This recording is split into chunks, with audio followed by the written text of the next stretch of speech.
हरे कृष्णा। तो कैसे हैं आप सभी। यद्यपि भरत महाराज बहुत ही ऊंचे पद पर थे, फिर भी हिरणी के बच्चे के प्रति वह आसक्त हो गए, जिसके कारण उन्हें अपने भजन पद से, साधन पद से उनका पतन हो गया। मातृहीन बछड़े पर भरत महाराज जी को दया आई और वे स्नेहवश उसे अपने आश्रम में ले आए और बड़े ही प्यार से उसका पालन पोषण करने लगे। धीरे धीरे भरत महाराज जी का प्रेम उस हिरणी के प्रति इतना बढ़ने लगा कि धीरे धीरे उनकी जो साधना है वह कम होने लगी, जिसकी वजह से उनका उस हिरणी के बच्चे के प्रति लगाव बढ़ने लगा और भगवान के प्रति उनका जो रुझान था, जो उनकी रुचि थी, जो उनके हृदय के जो एकांतिक भाव थे, वो धीरे धीरे उनका जो स्थान है उस हिरणी के बच्चे ने ले लिया। तो जो भक्त हैं वो भी यही बताते हैं कि किन 4 चीजों पर यदि ध्यान ना दिया जाए तो जो साधना है वो धीरे धीरे कम हो जाती है और एक साधक जो है उसका भक्ति पद से पतन हो जाता है। तो 4 चीजें कौन सी हैं, आइए हम उनके बारे में जानते हैं। पहली है साधना का कम होना। भरत महाराज जी के साथ भी यही हुआ था कि उनके जीवन में हिरण आया, उससे लगाव होने के कारण उनकी साधना कम हो गई। यानी कि पहले वो गायत्री आदि किया करते थे, संध्या वंदन किया करते थे, भगवान का नाम लिया करते थे, तो ये सब कुछ जो है उनका कम हो गया। उनकी आसक्ति जो है भगवान पर से हटकर, अपने साधन पद से हटकर उस हिरणी के बच्चे में जा लगी। तो सबसे पहला जो उनसे मिस्टेक हुआ था, जो उनसे गलती हुई थी, वह यह हुई थी कि उनकी साधना जो है वो कम हो गई थी। यदि साधना ठीक प्रकार से नहीं होती है किसी भी साधक की, तो उसके हृदय में बहुत सारी सांसारिक आसक्तियां धीरे धीरे बढ़ने लगती हैं, जो पहले से ही हैं, लेकिन यदि वह ठीक ढंग से अपनी साधना को करता है तो उसकी आसक्तियां कम होती चली जाती हैं। परंतु यदि वह ठीक ढंग से साधन भजन नहीं करता है तो उसकी जो आसक्ति है, उसका जो रुचि है, वह भक्ति पद से कम होकर संसार की तरफ को लग जाता है। तो पहला क्या है, साधना की कमी होना, साधना में ठीक ढंग से ध्यान ना दे पाना। दूसरा है साधना कम होते ही जो एक साधक के जीवन में चीजें आती हैं, वो है उसके भाव का परिवर्तन होना, उसका एटीट्यूड बदलना। यानी कि साधना तो कम हुई ही हुई, लेकिन साथ ही साथ साधना कम होने के बाद उसने उसकी तरफ जो उसकी साधना थी वो छूट जा रही थी, कम हो जा रही थी, उसकी तरफ उसका भाव बदल जाता है कि छूट गया तो क्या हुआ, कोई बात नहीं। आज अगर हमारा जो नाम जप संख्या है वो पूरी नहीं हुई तो कोई बात नहीं, एक दिन नहीं होने से क्या होता है। तो उसका जो एटीट्यूड है, जो उसका मूड है, उसका बदल जाना।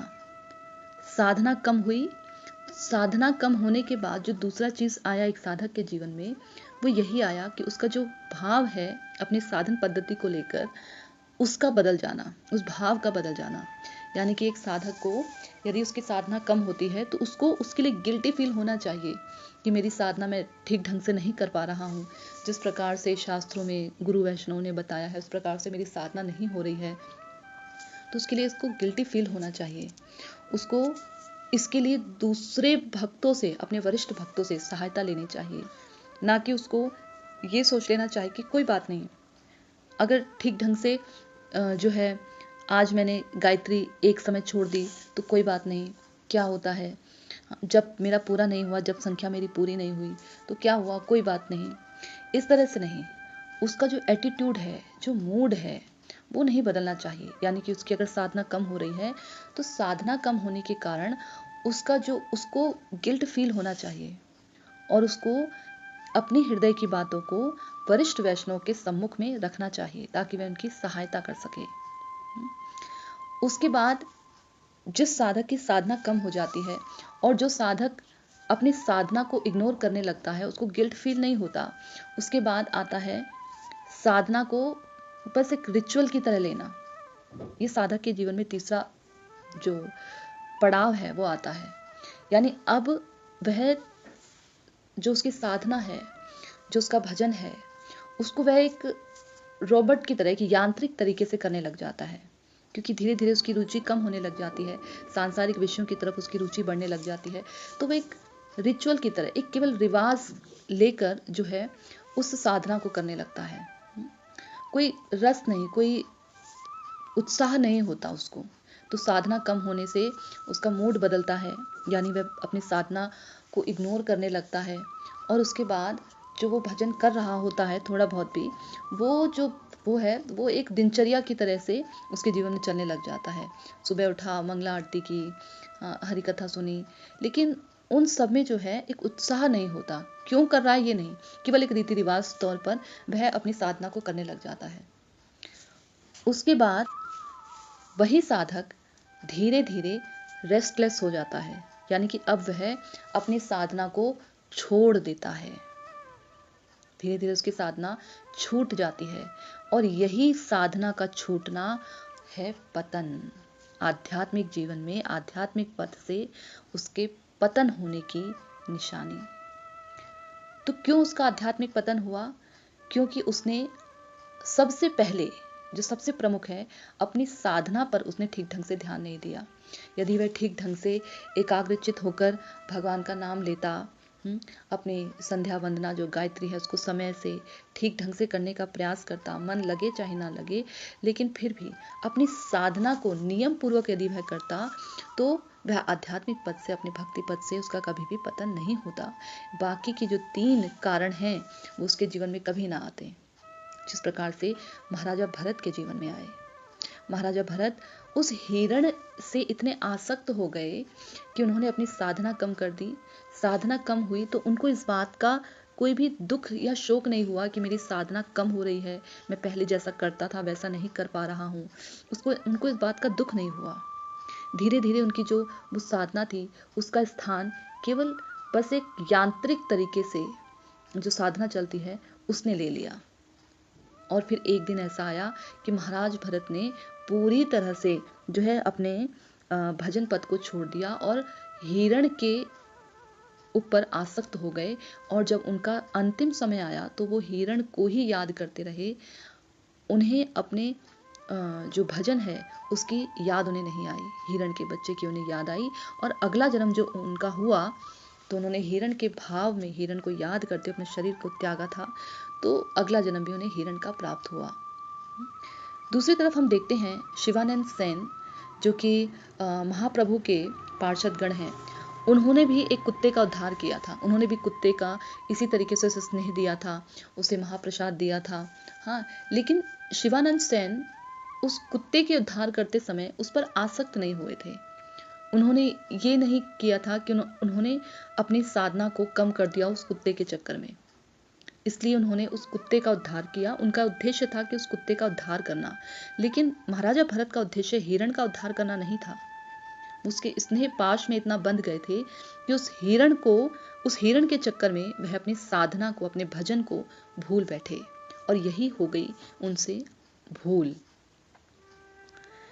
हिरण को इंग्लिश में हिरण को डियर कहते हैं। महाराजा भरत के जीवन में केवल एक ही डियर, एक ही हिरण था, जिसके कारण का आध्यात्मिक जगत से पतन हो गया, आध्यात्मिक पथ से उनका पतन हो गया। लेकिन भगवान की कृपा परवश जो है, हिरण की योनि में जब उन्होंने जन्म लिया तो उन्हें अपनी पूर्व स्मृति, अपने पूर्व जन्म की स्मृति याद थी। लेकिन हमारे जीवन में अनेकानेक डियर हैं, अनेकानेक हिरण हैं, डियर हैं। बहुत सारे लोग हमको प्यारे लगते हैं, बहुत सारी चीज़ें हमको प्यारी लगती हैं, बहुत सारी वस्तुएं, बहुत स्थान हमको प्यारे लगते हैं, उनसे हमें आसक्ति है। छोटी छोटी चीज़ों से हमें आसक्ति है, यहाँ तक कि जिस कुर्सी में हम रोज बैठते हैं उस कुर्सी से भी हमें आसक्ति हो जाती है। जिस ग्लास से हम ही पानी पीते हैं उस ग्लास से हमें आसक्ति हो जाती है। छोटी छोटी चीज़ों से हमें आसक्ति हो जाती है। तो हमारे जीवन में बहुत सारे डियर हैं जो हमको अपने आध्यात्मिक पथ से गिराने के लिए काफ़ी हैं। तो हम सोच सकते हैं कि हमारा जो महाराजा भरत हैं, उनका तो एक हिरण के कारण उनके जो है उनके आध्यात्मिक पथ में रुकावट आ गई, बाधा आ गई। तो हमारे जीवन में तो बहुत सारे ऐसे हिरण हैं जो कि हमारे आध्यात्मिक जीवन में बाधा लाते हैं। तो हमें प्रयास करना चाहिए कि हमारी जो साधना है वो स्ट्रांग रहे, हमारी साधना में किसी प्रकार की कोई कमी ना आने पाए। ठीक ढंग से हम साधना करें, दृढ़तापूर्वक हम जो है साधना को करें, ताकि बाकी के जो 3 पड़ाव हैं उनको हमें देखना ना पड़े। साधना में कमी होने का तात्पर्य है भक्ति में जो रुचि है, भक्ति की तरफ जो रुझान है, उसका कम हो जाना।